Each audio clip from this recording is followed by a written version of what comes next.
Hi guys, right now I'm with Jeff. How are you doing? I'm very good. How are you? Very good. Yeah? Yeah, of course. Nice. Happy to hear I'm that. with you.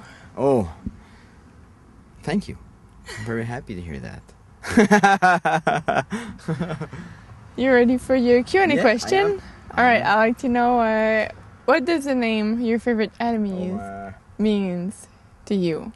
But I don't want to know like the story behind the name. Yeah. I understand. For you in your own personal life. Oh, it to me it always represented like the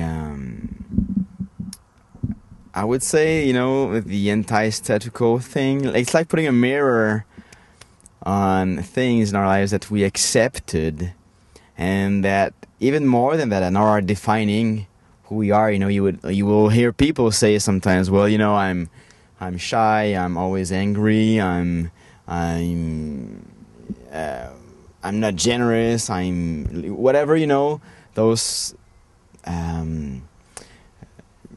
characters, that are part of our lives that we decided to, stop dealing with it, but, that are now representing us in a way. And sometimes it's sad because those things are taking ownership of what's most beautiful things in ourselves, and it's funny because I had this conversation earlier today with one of my close friends that I love a lot, and I was talking about, sometimes the most spontaneous things that are living inside of us that would love to just go out right away are under so many heavy stuffs, that we allow sometimes other people to define us in that way.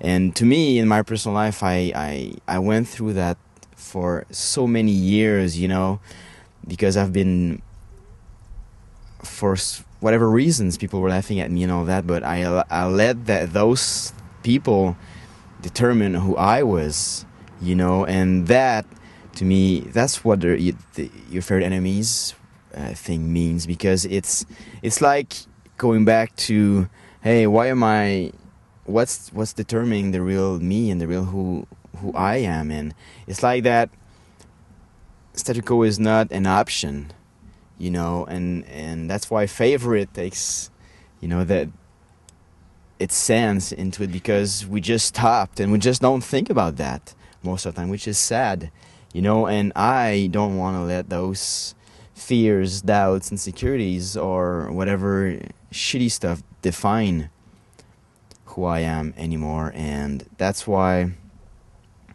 I'm not accepting that at all, and in so that's to me, we can bring that to a physical level or to any kind of like enemy stuff or whatever, but to me it's just our worst enemy is ourselves, I think, most of the time. So that's why Jeff is my favorite enemy in a way. Just